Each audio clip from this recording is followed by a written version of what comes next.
bem, meu querido amigo Estael. Como é que você tá, amigo? Prazer revê-lo. Satisfação revê-lo, bem-vindo sempre. Curte a gravata, viu? Bonita gravata. Estael, é o seguinte, vamos falar agora, né, desse caso especificamente, usando esse caso como um gancho, né, como um nosso motivador para falar sobre a questão da relação do consumo de drogas e o cometimento de crimes. Sim. Tem tudo a ver?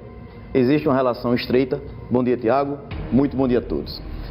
Sabemos que o indivíduo preso, ele revelou em depoimento à Polícia Civil que estaria sob o efeito de entorpecentes durante essa ação delituosa, essa ação covarde.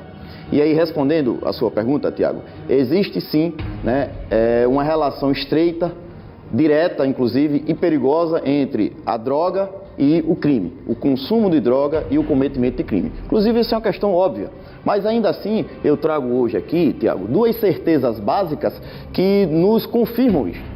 A primeira é a de que o usuário de droga ilícita, ele tem contato com a criminalidade do narcotráfico. Já discutimos esse processo nocivo à sociedade, da produção, comercialização e o consumo do ilícito.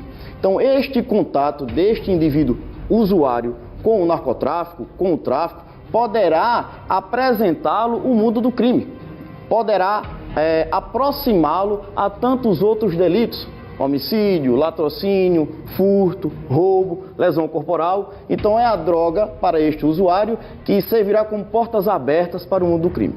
Esse é o primeiro pontuamento, esse é o primeiro ponto e assim a primeira certeza básica.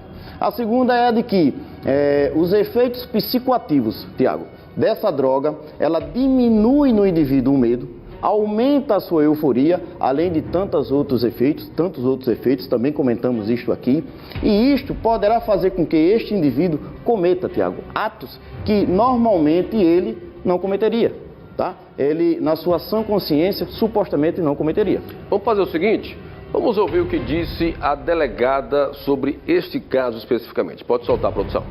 Durante alguns dias de investigação, nós chegamos à identidade dessa pessoa e na manhã de hoje cumprimos o mandado de prisão preventiva e mandado de busca e apreensão na residência do suspeito. Além do veículo utilizado no crime, que é um Voyage, situação que foi confirmada conforme havia sido passado pela vítima sobrevivente, foi apreendido, foi submetido à perícia nessa manhã.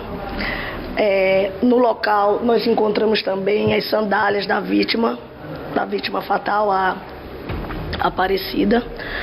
O investigado foi conduzido à delegacia, foi interrogado, confessou a prática delitiva e, de fato, disse que foi ele que cometeu o crime, que foi um crime ocasional, não conhecia nenhuma das vítimas e foi um crime de oportunidade.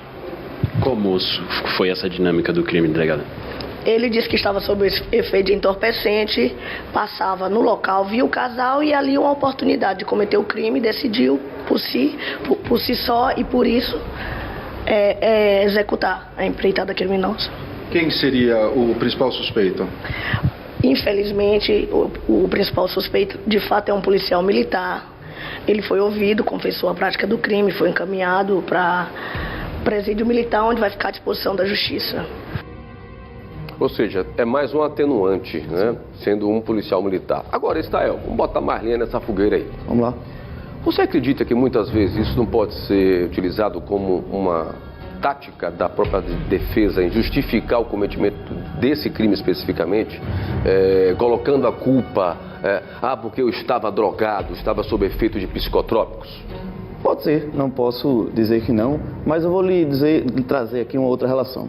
Existe ainda, Tiago, a relação de que o comportamento criminoso, essa relação nos indica que o comportamento criminoso, ele é predominante em indivíduos usuários de entorpecentes que já apresentam algum tipo de transtorno de personalidade antissocial. Então é um indivíduo que durante a ação criminosa estava sim sob o efeito de entorpecentes, mas ele já tinha alguma psicopatia. Então, se assim eu posso dizer, a droga potencializou, mas não posso também fugir. Você está querendo dizer que não podemos generalizar. O fato de alguém ser usuário de droga não significa dizer que ele vai cometer outro tipo de crime, não. É isso? Não. Não tem nada a ver uma coisa com a outra. Bom, pode ser, é isso que o causador, pode ser, o start inicial. pode potencializar, mas nem todo usuário de droga será um criminoso. E, assim, um criminoso que venha a executar ações como esta, de matar alguém, né? Esse é um caso emblemático, né, com um desfecho aí inesperado, né, passando um policial militar. E aqui eu quero deixar claro o meu protesto, porque em outros casos não acontece. A gente espera sempre que a polícia não haja com corporativismo. Não foi divulgado o nome do policial militar, né, porque se o policial militar ele está sendo acusado, ele é o suspeito, a polícia já acredita que ele cometeu, por que não divulgar o nome do policial militar? Ele é um cidadão como outro qualquer, ele cometeu um crime como outro qualquer. Isso não acontece com as demais pessoas. Então, fica aqui, né, o meu protesto em relação a isso. A gente entende e respeita, mas, né, infelizmente, na prática, não é isso que acontece. Meu querido Stael, satisfação, viu? Obrigado mais uma vez, Deus lhe abençoe. Saúde, força e fé. Como é que funciona? Permissão, comandante. Permissão concedida, pode se retirar. Um grande abraço. Até a próxima oportunidade. Um grande abraço, viu?